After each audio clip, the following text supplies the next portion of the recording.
Ili kuwa wa kwanza kupata habari zetu, kwa YouTube ni Aznas Media. Tafadhali subscribe, comment, like na kushare. Katika mitandao yetu ya kijamii ni Aznas_media. Always K to the Alright Shule Kongwe hapa. Leo na good time ndani ya Aznas, na kubwa zaidi niko na CEO ambao tutaongea vitu vingi sana, lakini mizigo yote ingia ndani ya Nafasi TV, lakini kuna vitu vingi sana ambao tutaviongelea hapa kuhusiana na harakati ya muziki, kuongelea Aznas ambayo imejenga vitu vikubwa sana. Kuna brand nyingi sana mwanangu anafanya, lakini way back alikuwa amestick kwenye muziki. So kuna vitu vingi sana tutaviongea kuhusiana basi na harakati ya muziki revolutionary since way back mpaka 2026. Nini ambacho tutakuongea na zaidi, tufuate hapa kupitia Nafasi TV. K to the Alright Shule Kongwe, niko na CEO. My brother. It's been a long time mzee. Long time my brother. Yeah, God's plan, unajua Mungu ana sababu yake, kwa sababu yani tumefanya vitu vingi sana. Na kubwa nilikuwa kidogo sionekani mjini, lakini nilikuwa nikija huko busy vitu kama hivyo, lakini leo tumekutana hapa. Ndio my brother sana, si ndio? Kwanza online, si ndio? Hongera sana kwa harakati ambayo umezifanya mpaka sasa hivi, kwa sababu yani kuna wengine ambao wamepata do zao, lakini wameinvest kuna vitu vingine ambavyo sio root zao, sio culture zao. Exactly. What you say about it? Yeah, ninafikiri kwanza namshukuru Mwenyezi Mungu, naamini yeye ndo ameniongoza kufanya hiki ambacho ninakifanya leo. Na mimi ni matamanio yangu kuona nikiwaza njia yangu na mapito yangu kupitia muziki mpaka nilipofika leo. Ninaamini nitakuwa ni mchoyo wa fadhila au mchoyo wa shukrani kama nisipoweza kuinvest kwenye kitu ambacho ninakifanya. Sababu nikifikiria mapito yangu yamekuwa ni marefu sana, na kuondoka nyumbani, sometimes kutoroka kuja kufanya nini. Naamini kuna vijana wengi ambao wako kwenye ndoto ya muziki. Sitamani nione kama wote wapitie mapito ambao mpaka mimi nimepita ndo waje wawe kama mimi leo hii.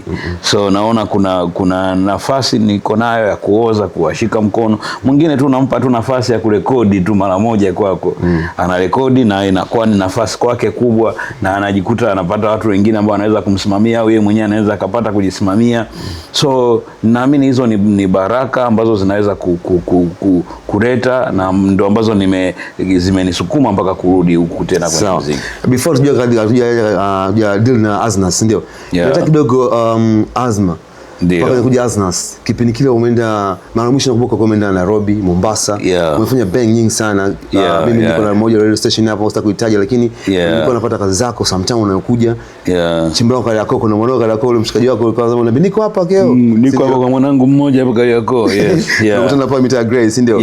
Niambie Nairobi kule, wakati umeenda kule, tukumbushe miaka mingapi ambao ulispendi na nini ambacho ulisoma ambao ulitamani na wabongo wafahamu, ingawa kuna watu wengine hicho kitu huja kuongelea. Wengine wanaona tu unaongelea Aznas studio vitu kama hivyo. So mimi ni KO Shule Kongwe, nataka kidogo tu flashback kidogo. Kikubwa ambacho naweza kusema kwa kupitia safari yangu ya Nairobi, kwanza nilikaa kule nafikiri kwa mwaka 1.5 kitu kama hicho. Na nilikuwa nimeplani kwenda kukaa like mwezi mmoja tu, lakini nikajikuta nimekaa mwaka 1 na kitu Kenya, na nilipata familia kule, yani nilikawa watu jamaa zangu, yani imekuwa kama niko family. Mpaka imagine niliweza kukaa zaidi ya mwaka bila kuwa na permit, ya kwamba permit yangu ime-expire lakini bado naishi Kenya kama Mkenya. So it was something very good ambacho nilijifunza Kenya. Ni kwamba kwanza jamaa walikuwa yani wako ni wapambanaji sana, yani unataka ufanye kazi ili uweze kusurvive, ambacho kwetu kilikuwa mna. Na kule pia hakuna ujamaa sana kama kwetu. Kwa hiyo ukikwama ujue umekwama, unless otherwise. Mimi nashukuru kwa sababu nilikuwa kwenye cycle ya muziki kidogo, nilikuwa napata yani ile uweni, kwa sababu nafahamiana na studio nyingi, nafahamiana na producers wengi. Na pia kilichonipelekea pia nikasurvive kingine, mimi nilitoka huku nina tendency yani ile nina ile ni mwepesi wa kufanya kazi, yani kufanya kazi ikitokea studio kuna michongo ya kupika, sio kufanya nini, mimi sio mtu wa kujishauri. Kwa hiyo nilikuwa kila studio wanapenda kuniona niko available. So ile ilinisababisha nikaweza kusurvive kiasi kule, and na shukuru nilifanya kazi, na kule nilichojifunza zaidi ni spirit ya kazi. Na kule ndo nilipata spirit pia, nilitamani kuwa kwenye biashara, kwa sababu kuna vitu vingine niliona wao wameadvance kuliko kwetu. Kwa hiyo nikawa natamani na mimi nije niingie kwenye biashara. Kwa hata niliporudi nilipojikuta siko na kitu cha kufanya nikaamua kuingia kwenye biashara. Right. Kipindi kile wakati umespendi 1 hour and a half ndio.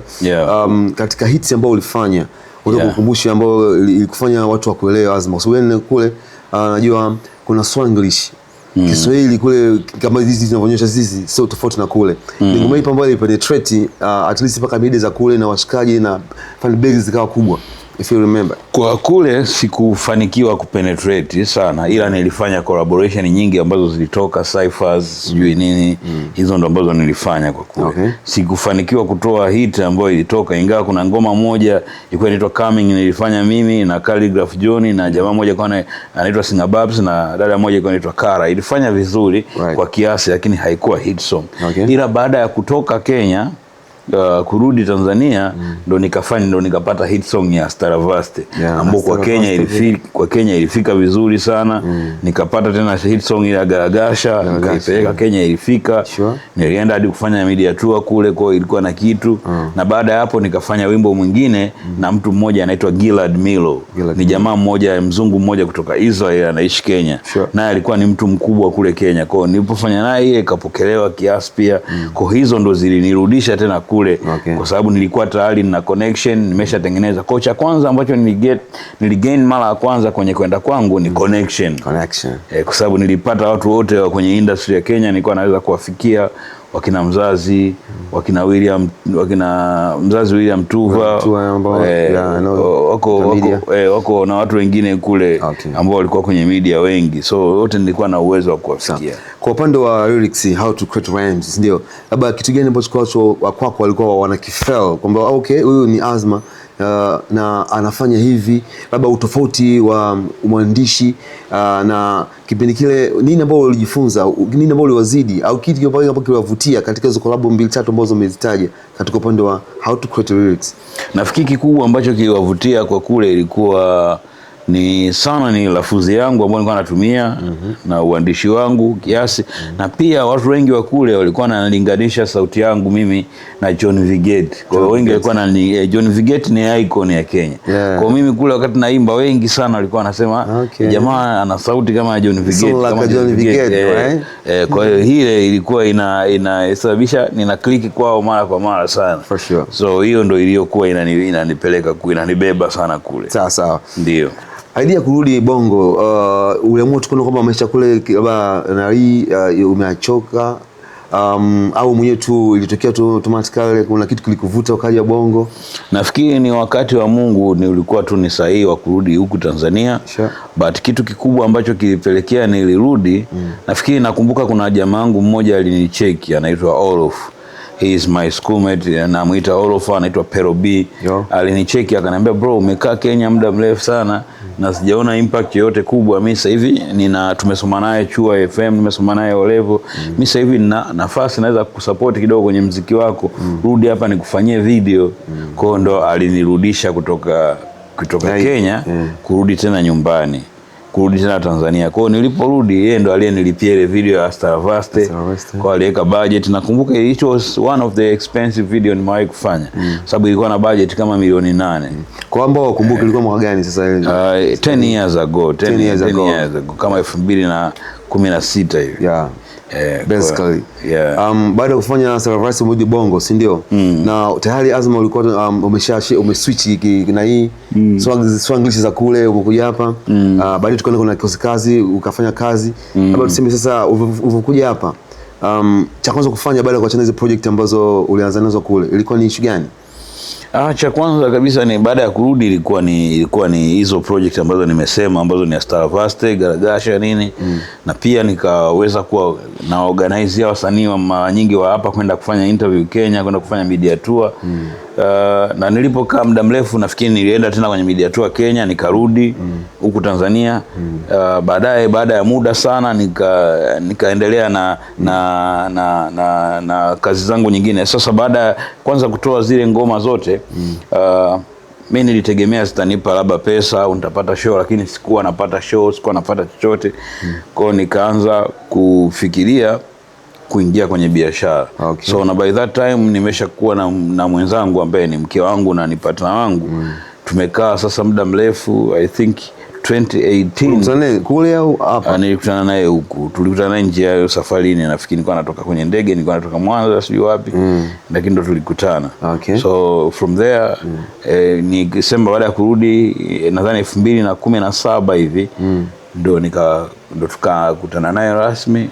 Sasa tukakaa, ikawa hamna kitu ambacho kinaeleweka kwenye aso zangu, ndo kawa ananiambia tafuta kazi. Kwa kutafuta kazi ndo nikajikuta nimeingia kwenye mtu ambaye alikuwa anafanya biashara ya printing. Naye alikuwa ananikubali kwa sababu alikuwa shabiki yangu. Akaniambia unaweza ukapull up huku. Kwa nikaanza kufanya marketing kule.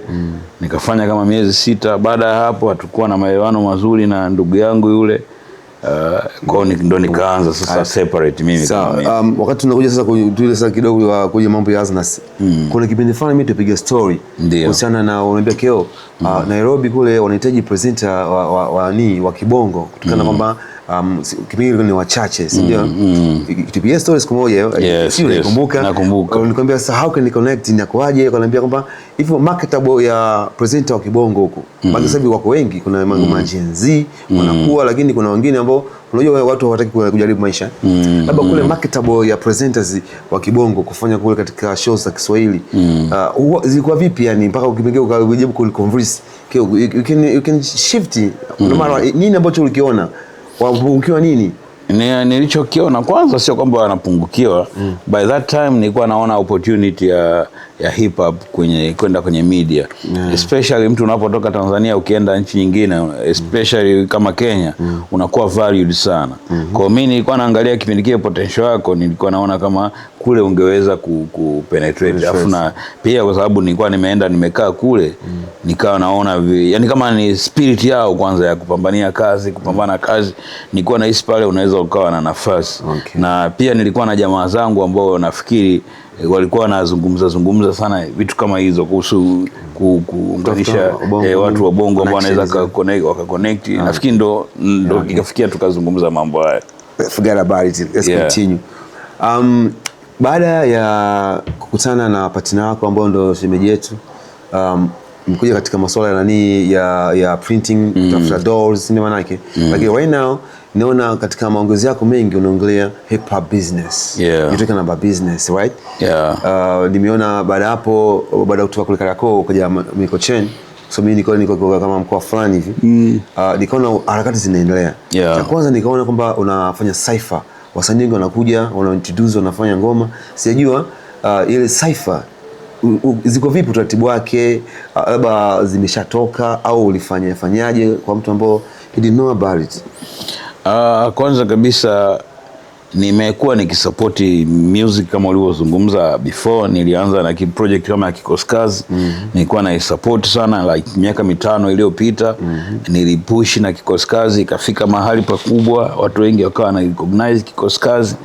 Nikishirikiana na timu ya wenzangu ambao tulikuwa nao by that time. Lakini kuna changamoto zilitokea zikasababisha tukawa hatuwezi kuendelea, yani za kibiashara. Hatukuwa na mlengo mkubwa mmoja wa biashara. Baada ya hapo nikakaa kimya, nikaendelea na project zangu ambapo nikaanza kupushi taasisi yangu ya Aznas Company au Aznas Printing iendelee kusimama. Kwa nikajikuta nimeweka energy yangu huko, na baada ya kuanza kusimama vizuri kwa hatua ambazo nilikuwa nazitegemea, ndo nikafikiria sasa kurudi na kitu kinaitwa Aznas Link. Na Aznas Link ni project ambayo ni kama recording label, lakini sio recording label kwa sababu hatumiliki msanii. Sisi tunafanya kazi na kila msanii ambaye yuko willing kufanya kazi na sisi. Na lengo letu ni kwamba tuweze kulinki wasanii wa Afrika wote, yani all over Africa. Na ikitokea hapo basi pia tuweze kulinki na wasanii wa nje ya Afrika. Kwa hizo ni vision zetu. Kwa so far tumeanza na East Africa. Kwa tuna kazi hapa na Wakenya tumefanya nao, tumefanya kazi na wa Burundi, wa Uganda, wa Rwanda, na pia na Wakongo, kwa sababu Wakongo sio East Africa, lakini basically Wakongo ni kama friends wa East Africa sana. Vitu vingi ambavyo tunanunua hapa tuko na Wakongo, na wako very proud na Kiswahili. Kwa yani wale wana kama asili yetu yani. Kwa pia nilitamani na wao wawepo kwenye project. Kwa hiyo tumeshaanza kufanya hizo project, kwa ndo maana ya Aznas Link. Aznas Link is the project that link up different African artists ambao wanafanya muziki wa hip hop, basically pia na muziki wa R&B, hata muziki mingine pia, lakini sana hip hop na R&B. Okay. Yeah. That's cool. Tuje katika issue ambayo umeweza kupenetrate. Yeah. Ni issue kubwa sana mimi nimeona. Yeah. Kwamba ukiangalia awards za Tanzania ambazo ukiangalia Tanzania Music Awards. Yeah. Tunaangalia sababu wao ni inspiration, si ndio? Yeah. Na hapo tunamkumbuka Tuta Dandu, ndio alikuja kutoka Sweden akaja Bongo. Bwana, kwa nini tusifanye awards? Yeah. Then baadaye tukia ametangulia mbele ya haki, ndio wakachukua watu wengine kwa Tanzania Music Awards, ndio? Yeah. Lakini tukaona categories zilikuwa baadaye sana, ndio zikaja categories za hip hop, the best of hip hop songs. Yeah. The best of albums. Lakini right now nimeona is African, I mean Aznas Africa Hip Hop Awards. Yeah. Umelenga hip hop peke yake, si ndio? Na ndio jero yako ambao unataka iende, si ndio? Nataka uelezee kwa mtu ambaye hajui hiyo idea ilikujaje? Kwanza kabisa nimekuwa nikitamani kuona kuna recognition za watu wa hip hop, kwa sababu hata kwenye hizo tuzo nyingine ambazo zimewahi kutokea, hip hop ilikuwa inakuwa labda recognized kwenye, unakuta tu labda best hip hop artist na wimbo bora sio wa hip hop. Lakini hip hop kama hip hop ina element zaidi ya 9 sasa hivi. Kwa kuna vitu vingi ambavyo haviko recognized. Kwa mfano, hip hop sio tu kuchana. Hip hop inahusisha na ujasiriamali, entrepreneurship. Hip hop ina DJ. Hip hop ina break dancers, ina street fashion. Five elements of hip hop. Yeah. DJ, MC, graffiti, b-boy, knowledge and stuff. Sasa umeambia imeongeza. Zimeongeza sasa ziko mpaka 9 sasa hivi. Lakini entrepreneurship ilikuwepo tangu mapema, kwa sababu ndio ambayo hata wa Marekani wanaifanya, kuuza zile merchandising street, kufanya nini, hiyo ni entrepreneurship. It's like business, right? Yeah, so that's what happened. Kwa hiyo imekuwa ni kitu kama hicho. Yeah. Kwa hiyo kilichonipelekea ni kwamba tu nilitamani kuona pia kuna nafasi ya wana hip hop. Na ukiangalia kwa mfano kama duniani tuna kitu kinaitwa BET Hip Hop Awards, ambazo ni Black Entertainment Television wanaandaa hizo awards. We did all artists from African, I mean black artists. Yes, black artists ambao wanafanya hip hop. Yeah. So Aznas Media.